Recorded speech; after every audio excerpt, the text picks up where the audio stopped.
এক স্বামী ছিল অত্যন্ত রাগী। কারণে অকারণে সে তার স্ত্রীকে মারধর করত। অসহায় স্ত্রী একদিন কাঁদতে কাঁদতে এক দরবেশ বাবার কাছে গেল।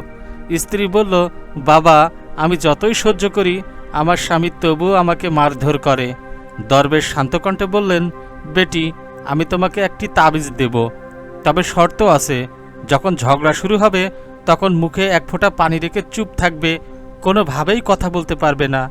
স্ত্রী অবাক হলেও বাবার কথা মেনে নিল। কিছুদিন পর স্বামী আবার রাগ করল, মারধর শুরু করলো, কিন্তু স্ত্রী মুখে পানি নিয়ে চুপ করে রইল। আশ্চর্য, স্বামী যতই চেঁচামেচি করুক ধীরে ধীরে তার রাগ কমে গেল। মাসখানেক পর স্ত্রী দরবেশ বাবার কাছে গিয়ে খুশিতে বলল, বাবা, আপনার তাবিজে আমার সংসার বেঁচে গেছে। দরবেশ হেসে উত্তর দিলেন, বেটি, আমি তো কোনো তাবিজ দিইনি, ওটা ছিল শুধু পানি। আসল তাবিজ হলো চুপ থাকা আর ধৈর্য ধরা। কেননা অধিকাংশ নারীরাই তাদের গলাবাজির কারণে স্বামীর হাতে মার খায়।